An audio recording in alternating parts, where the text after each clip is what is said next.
those of you who've been to a talk by me before, put your hands up. Are you expecting chocolate at this point? Yes. So I better give out the chocolate. So this is because I never know whether my talk is going to be any good, and so at least you've got some chocolate and you go away sort of thinking, well, maybe that was a waste of time, but I got some chocolate. So this is Tesco's free from gluten, wheat and milk giant chocolate buttons.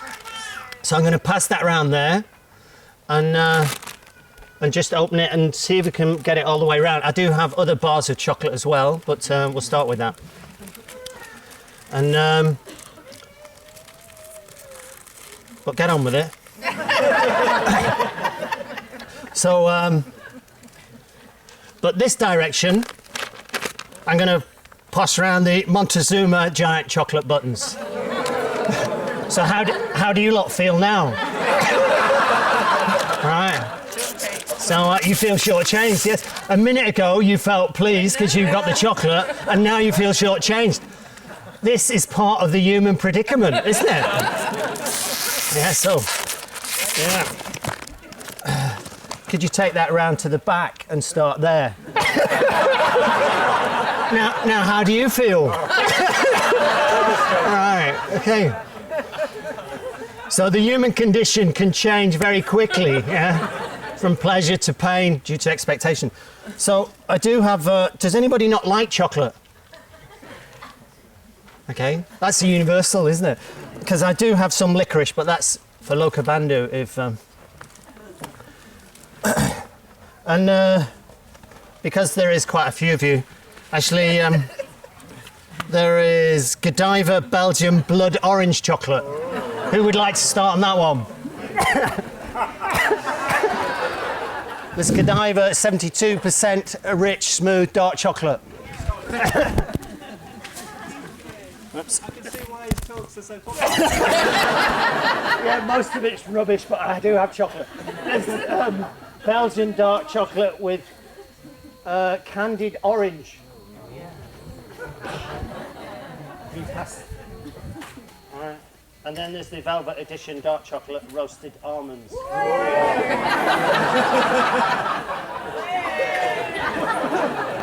Okay. No one was killed in the making of this talk. So yes, I thought I would start with chocolate and the unsatisfactory nature of life. Because you get that chocolate and as you experience directly, oh great, chocolate, the bloody Montezuma dark chocolate buns, which happens to be my favourite chocolate, if you want to know, for future reference. And I do want everybody to have chocolate, so make sure it goes around, yeah? And save some... You haven't kept any for yourself? No, I'm hoping that it'll come back at least a segment of a Montezuma dark chocolate, but if not, I could live with the Tesco's free from... Well, I don't know, actually. Yeah. But, yeah, we'll see what happens. So, evolution or extinction, a Buddhist's view of current world problems.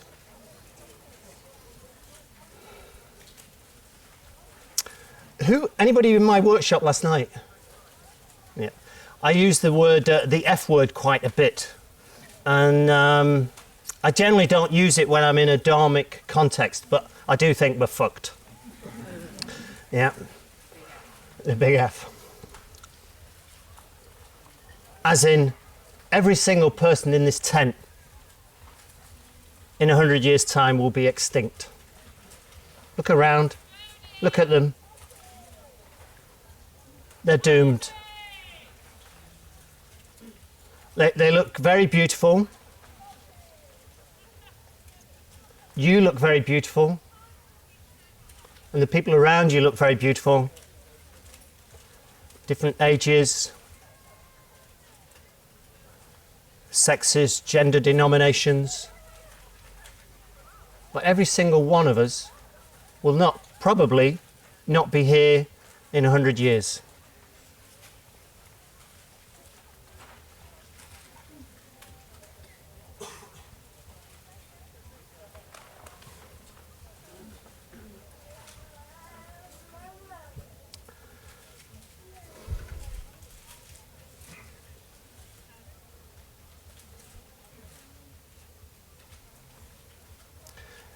I don't know how humanity will be, but I don't think we will be extinct as a species. I might be wrong. A great asteroid might hit the planet, wipe us all out. The time of the Buddha, 2,500 years ago, the world population was 20 million. That's 2,500 years ago. Not long, in evolutionary terms, 20 million. I think, is Felipe in here? No. Anyone else from Brazil here? So the population of Sao Paulo is over 20 million. The population of Mexico City is over 20 million. The population of Mumbai is over 20 million.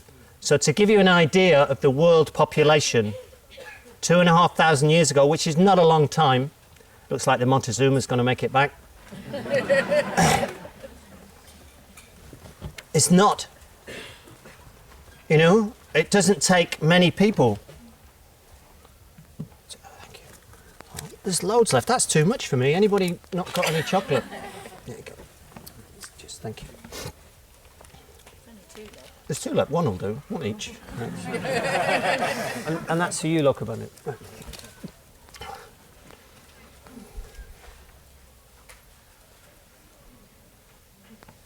So yeah, one thing is certain.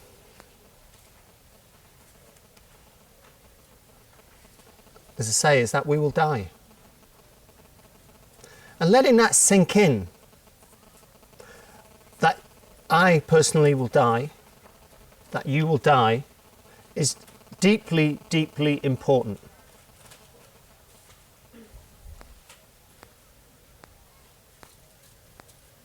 One of the verses I like, my favourite, there's a teaching called or a set of teachings called the Dharma Parlour, which is Footsteps of the Buddha is one way of translating that, or Walking in the Truth. And it's split into sections, and it's pithy teachings from the Buddha. And the twin verses, the section on the twin verses, I think is so important. And I think it's in there that he says, those who know that they will die compose their quarrels. Yeah. Those who know that they will die compose their quarrels.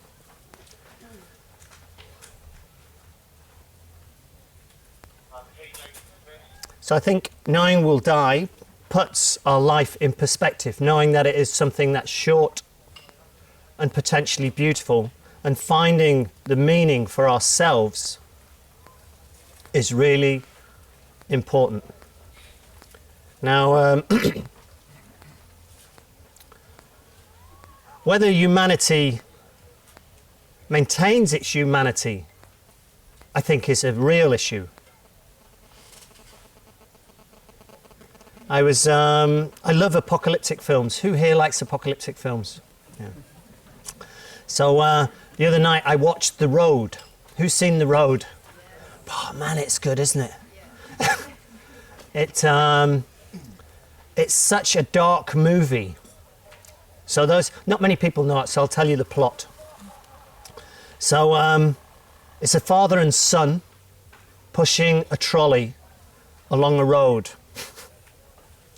They've got all their worldly possessions in it, and every now and again the father goes into it, it moves to him. He's dreaming about the past with his wife in this beautiful garden and house where they lived, and then it cuts back to this very grey world, and he's pushing the trolley with their few possessions, and his son, who's about probably 8 or 9, and they're armed. They've got a gun with 2 bullets. And he teaches his son each day, if they get you, this is what you do with the gun. Yeah.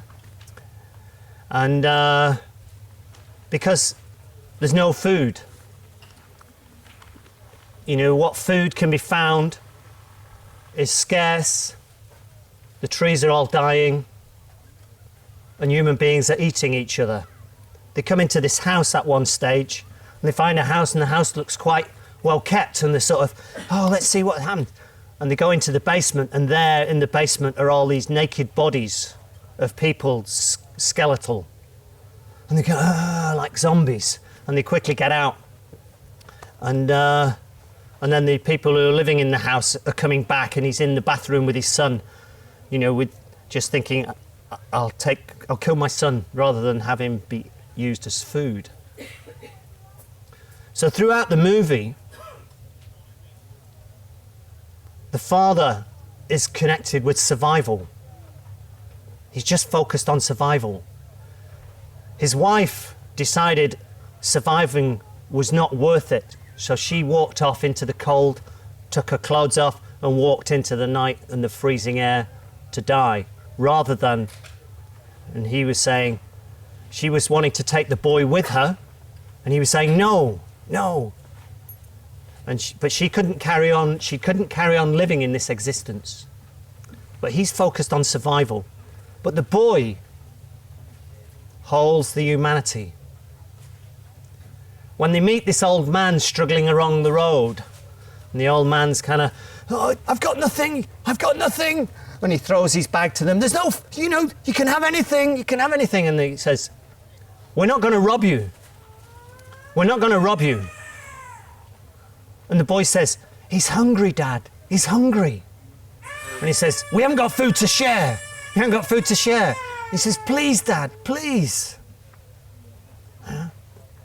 And so the father shares with him some food, but the old man is so not eaten in so long that it's difficult to keep the food down, and he throws up. And the boy is just wanting to comfort the old man. It's such a strong image for me.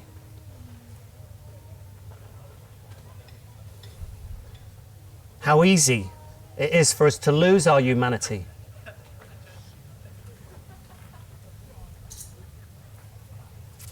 A favourite story of mine, and those of you who've been in my workshops will have heard me tell you this before, which is about the Dalai Lama, who's quite an inspiration, sort of partly because of his humanity, but also his playfulness. And he meets his old doctor, who's been in prison, I think, about 20 odd years in Tibet. And he's been tortured and beaten and tried to be reschooled, re-educated. Anyway, the Dalai Lama meets his old doctor, and he says, how are you? Yeah, I'm good. And he says, well, when you were in prison, were you ever frightened? And he says, yes, I was frightened, Your Holiness. The Dalai Lama says, well, what happened to your Buddhist practice? He said, no, I was frightened. I would lose my compassion for the people torturing me. Yeah. I was frightened I would lose my compassion for the people torturing me. Can you imagine having that robustness of mind? And it's not that robustness of mind is unattainable. It is attainable. But it requires work. It requires commitment. It requires effort.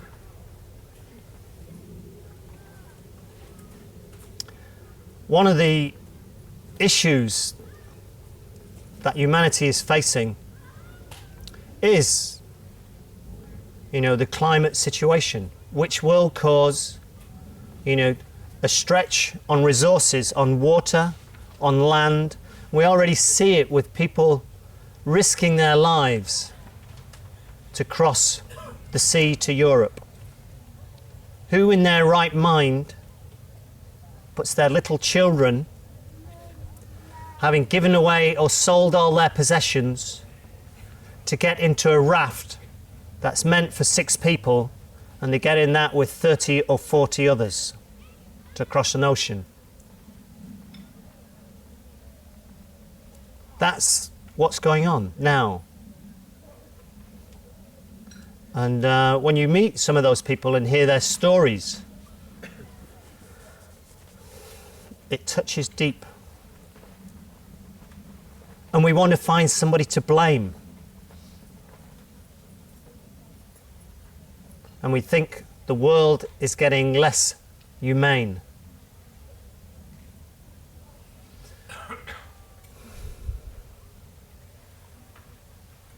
I don't know whether it is.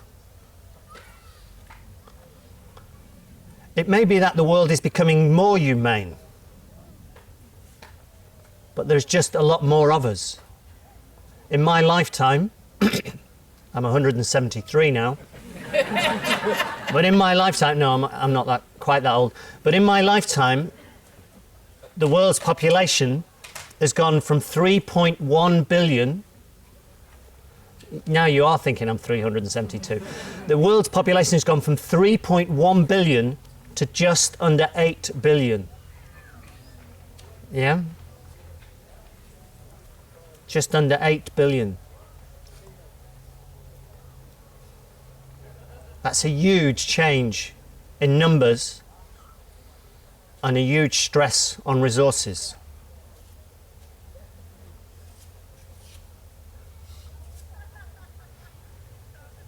And some people have the idea that maybe we need to return to kind of the more tribal sense of community. Last year, I read a lot around tribal communities. It was an interest of mine. And they did have something precious. That sense of place, that sense of kin. And you sometimes get glimpses of that in Buddhafield. On my way to this talk, there was a child, probably 3, and there was a group of adults around the child taking delight in the child. You know, the child was trying on one of the people's hats, and you could see how much delight people were taking in that child. And the child kind of radiant as a consequence. But since the Industrial Revolution, that sense of kind of connectedness to the land, that sense of kinship and place has been lost. It was lost long before that in many ways, but it's more significantly lost. Now, what the tribal communities had is this sense of place, this sense of reverence and sacredness of the land and of their kin, their community. However, in most cases, it didn't stretch beyond that. If you were from another tribe, you were the most dangerous predator around. And something like 1 in 8 males in primitive communities died violently. Yeah? 1 in 8. I believe in the First World War, in the frontline trenches, it was something like between 1 in 25 and 1 in 100. To give you a sense of how violent life was. So actually, the world is getting less violent. That's strange to think, isn't it? But suffering is there. It's all around us. Suffering can be small, as in they've got the better chocolates than us, to immense.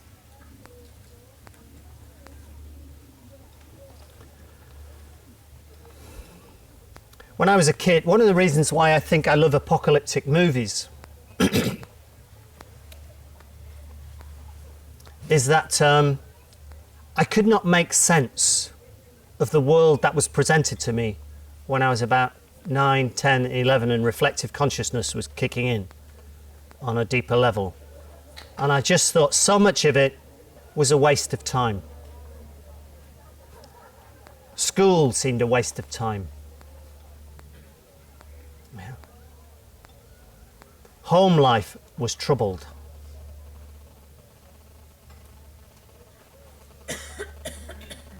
And the world, I actually wanted aliens to land and sort it all out. Or there to be a mass kind of War of the Worlds type thing, which would give me a sense of meaning and purpose. And then I had this experience that took me, I wasn't able to make sense of it until about I was 28, which was I realised that there's this narrow slither of consciousness in which I'm alive, this kind of tiny fragment of life, you know, in which I would be alive. The mystery, that side of it, I didn't know. The mystery, that side of it, I didn't know. But this slither, I could see, and it wasn't very, it wasn't great. I wasn't enjoying it. And I thought, well, what can I do with my life? What is worth doing? And the insight that came to me was to learn how to love. I thought, that is what we've got to do. We've got to learn how to love. So I was 11. So I went off to train to be a priest. Because the guy in the church each Sunday would say, you know, you've got to become like Jesus and learn how to love. Now, sad to say, a lot of this stuff when I was at the seminary didn't seem to make sense at all. It didn't seem to be connected with love at all. It seemed to be connected with rules and regulations and hierarchy. And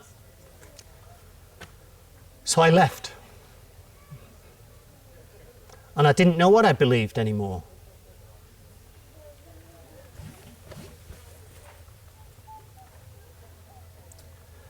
When I was in my late teens, I went to university, and the famine in Ethiopia kicked in, which led to Live Aid.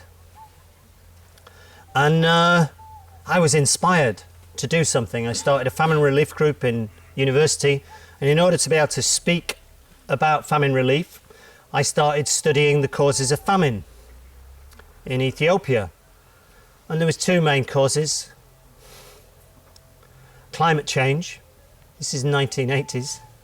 Climate change leading to a breakdown in the crops and their settled lifestyle. And as a consequence of that, I imagine the war. So you got war and resources being fought over. Leads to famine. So I became an environmentalist. I became a vegan. And that was in 1985. People thought vegans were something from Star Trek, I think. Nowadays, you can hardly move for vegans. Yeah? But what I think, I'm no longer a vegan. So, but what I kind of moved away from is I moved away from Catholicism, but I moved towards a sense of righteousness. That sense of righteousness, indignation. And that was my religion. Righteousness. I have got the right idea. So it made me completely intolerant. You know, here I am wanting to learn to love, and I'm intolerant because these are the right things to do, and these are the wrong things to do. You know, you eat animals? Yeah? Do you eat other humans? Sometimes. So, I think it grew in me probably out of childhood trauma. So trauma doesn't necessarily mean that you have to have been in Vietnam. Trauma, the word I think comes from a Greek word, ancient Greek word, which means wound. So a wounding. And when you have a deep wound, it heals, but with scar. And it's never as flexible, as strong, as supple, or has as much sensitivity as unwounded flesh. So all of us in this tent will have been wounded. Some more than others.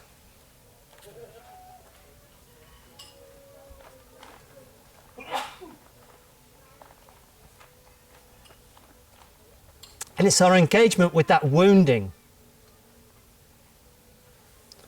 I think, is the possibility of humanity's evolution or humanity's survival.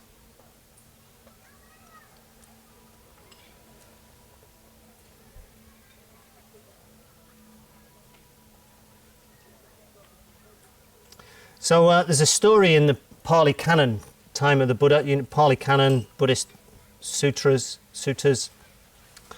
And so the Buddha was teaching at that time, and he was using the concepts that people were familiar with.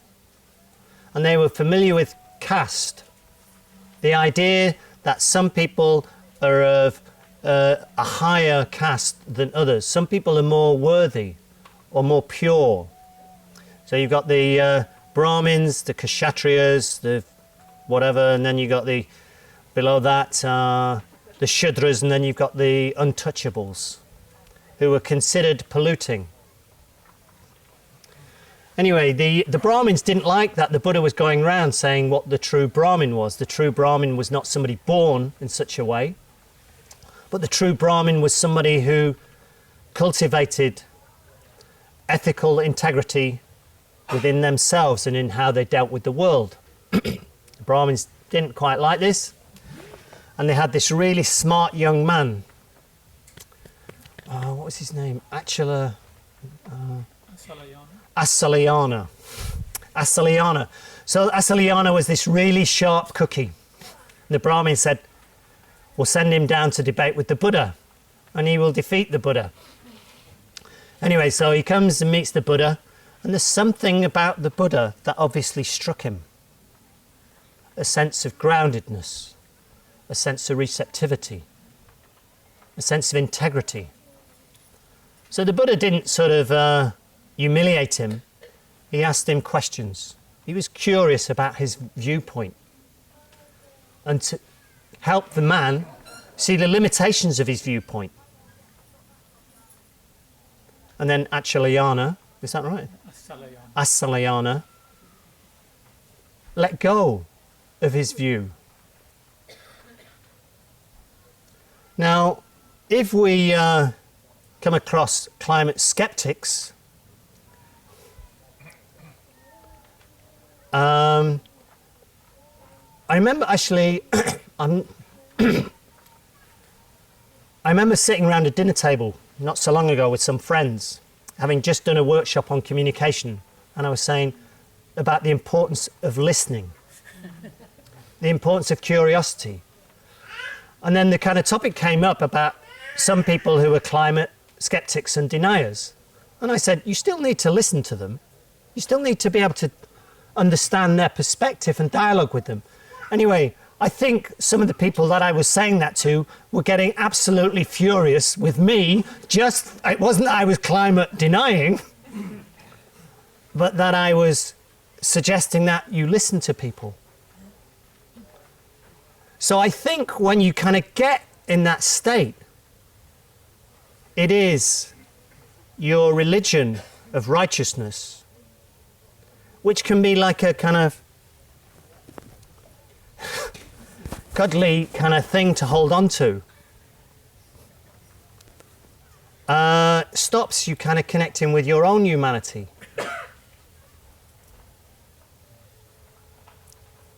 So our ability to listen requires us to engage with the complexities within ourselves.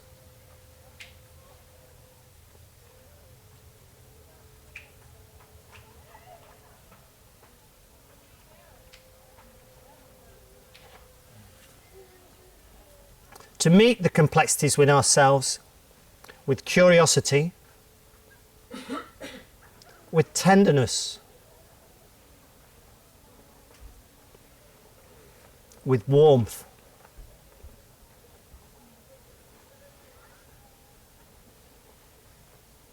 And we all have parts that we're unwilling to acknowledge within ourselves.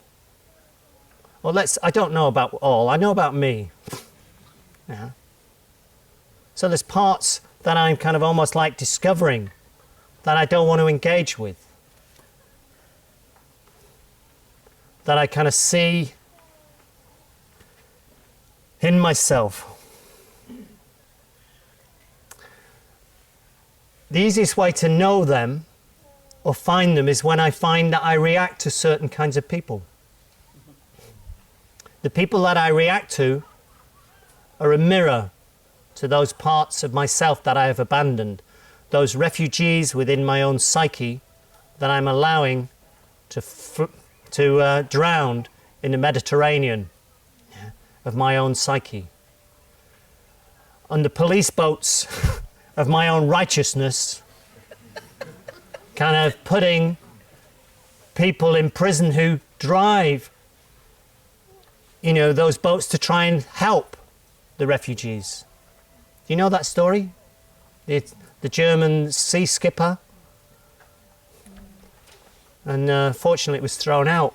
But it was kind of seriously put that she was a criminal. Now, we can then condemn those other people, and then we become like them. So it is quite subtle. How do we do that?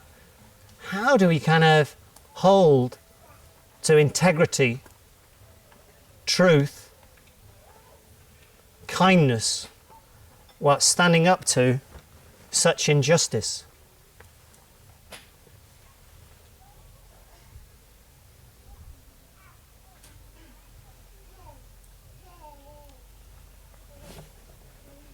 I don't know. I don't know.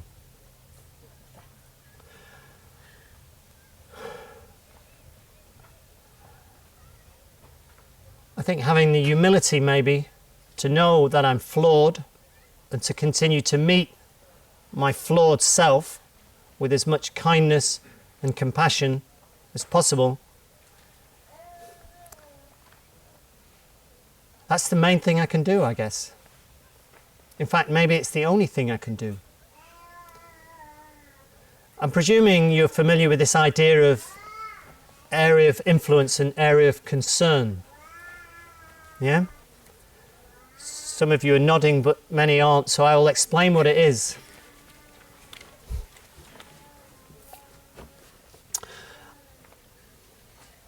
We all have an area of influence, what we can impact on. And we all have an area of concern, that which we care about. Now, hopefully, our area of concern is bigger than our area of influence. Unfortunately, we have some current leaders whose area of concern is quite small and area of influence is massive. However, if we condemn them, we become like them. So it's kind of like being able to engage with the Donald Trump within,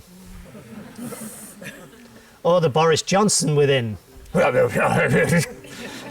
haven't quite got the hair.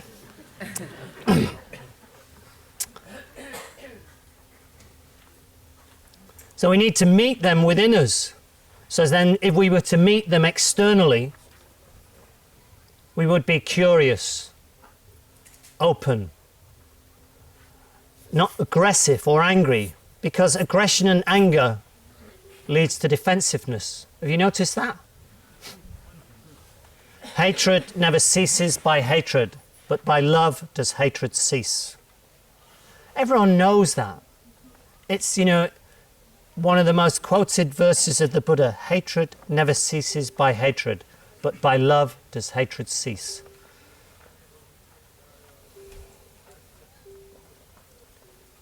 So what is love?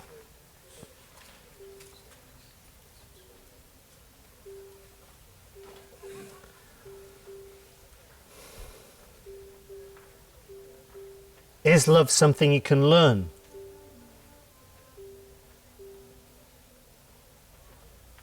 Do some people naturally have more of it than others? And are you shortchanged?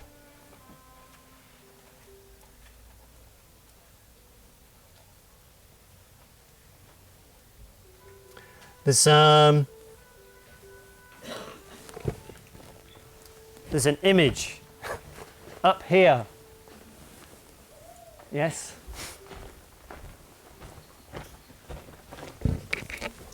And amongst those 1,000 arms that are helping in the world, there's two. Do you see them? holding a jewel to the solar plexus area. Do you see that? So that jewel is called the Chintamani. The Chintamani is sometimes translated as the wish-fulfilling jewel. The wish-fulfilling jewel. I like to think the wish-fulfilling jewel is that wish for the well-being of all suffering beings. The well-being of all suffering beings. And it's at the heart of the Bodhisattva. That's the Bodhisattva up there, with 1,000 arms to help in the myriad ways the world needs help. And at the center, this will to wish for the benefit of all beings. And what gives birth to the Chintamani, the holding here, is one's own pain, both large and small. The ability to hold it within yourself with kindness, tenderness, awareness and compassion. And from that holding within us arises the wish-fulfilling jewel.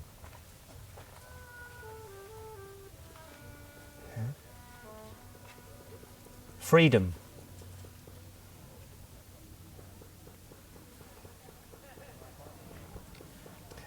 The most toxic idea on the planet is that the self ends at the skin. The most toxic idea on the planet is that the self ends at the skin. I heard this at a neuroscience conference. Dan Siegel.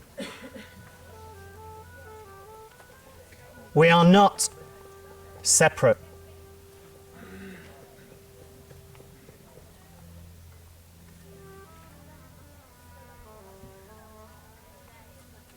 We are intimately connected.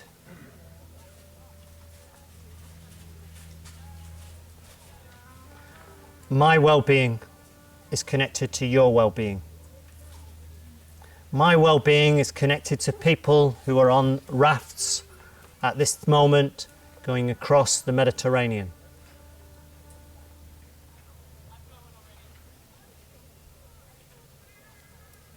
My ability to hold in my heart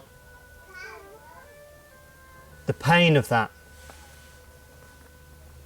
without blaming, without demonizing, is the root of compassion, freedom. Now, you probably get that. That's probably kind of like, yeah, I get that. However, when we are in trauma, when we're in our wound, and our wounds have different depths,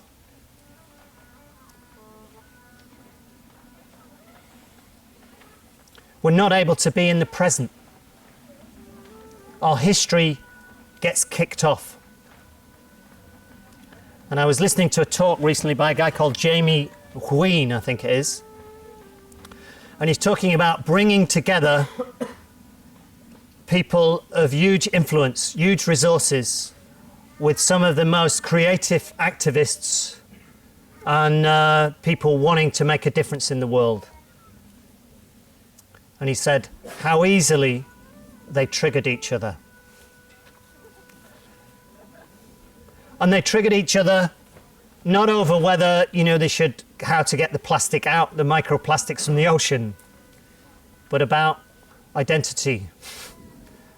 Something that might not be connected with it, but a sense of righteousness kind of kicks off. And usually it's to do with trauma. And when you're in trauma, you don't know you're in trauma. You think what is happening, the intensity of what is happening now, belongs to now. However, it belongs to the history, our history. And one of the things to be able to do is to be able to acknowledge when we mess up, when we kind of lose it, when we kind of fall into our trauma, and know that we are traumatized, we are wounded, and we need help.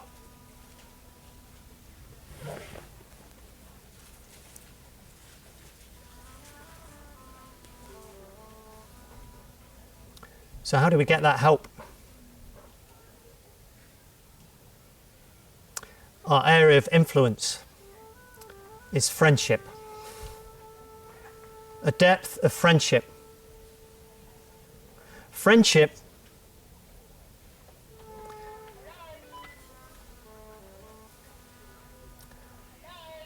David White, the poet, has written a beautiful book called Consolations, the Meaning and Solace of Everyday Words.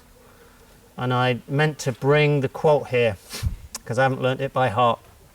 But he says something like, any friendship of significant depth and time is based on mutual understanding and forgiveness.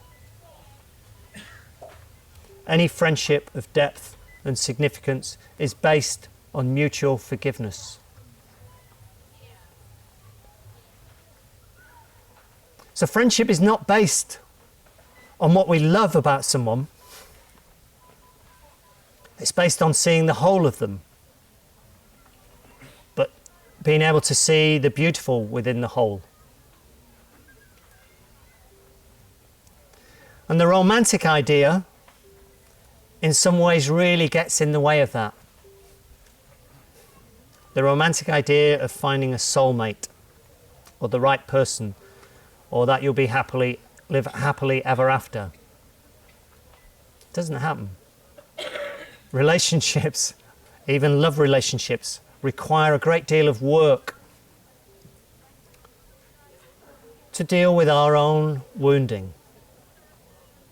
So friendship, the more friends you have, the more solid your intimate relationship can be. So spend time with friends. Work on developing intimacy. Work on forgiving them for being imperfect.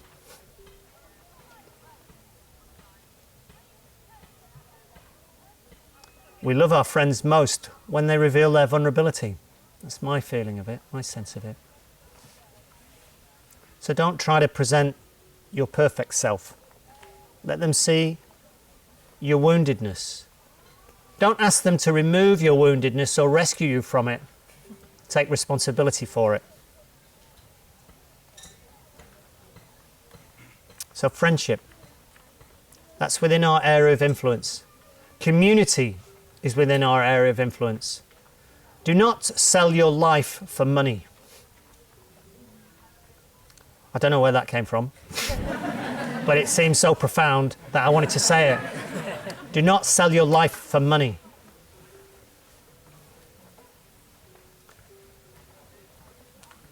Obviously, money helps.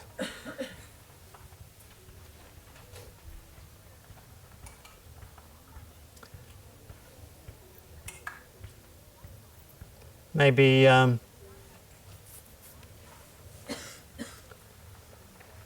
start to practice generosity more deeply.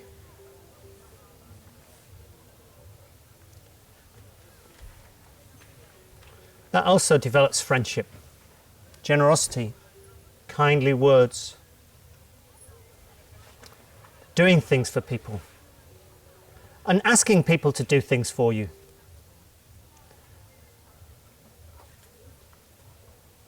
And exemplifying the life you want to see others lead. God, I'm sounding a bit patronising now. Forgive me for that.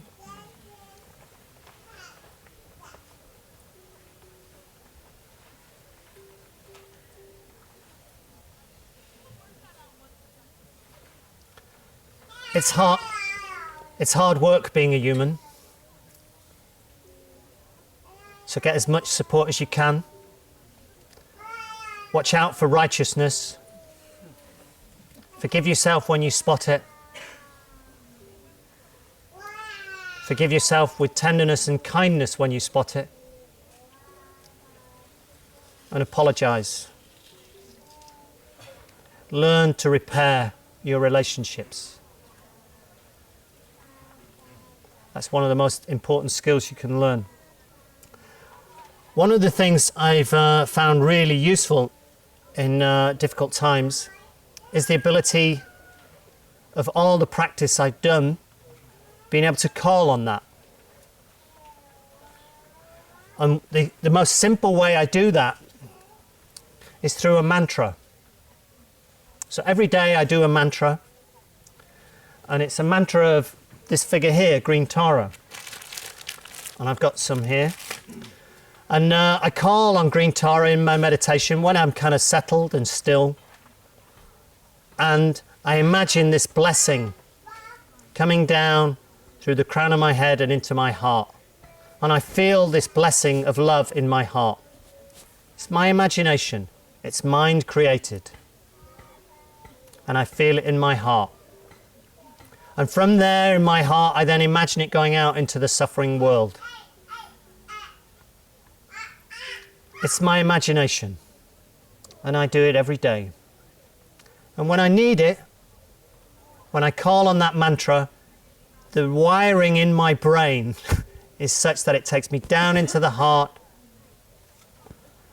and out towards compassion. It dissolves anger. Not all the time. Sometimes I have to work really hard. But the wiring is set up to bring me into the heart and know that I'm a blockhead. And knowing that makes it easier to forgive others when they're blockheads. There was something else I wanted to say before I finish.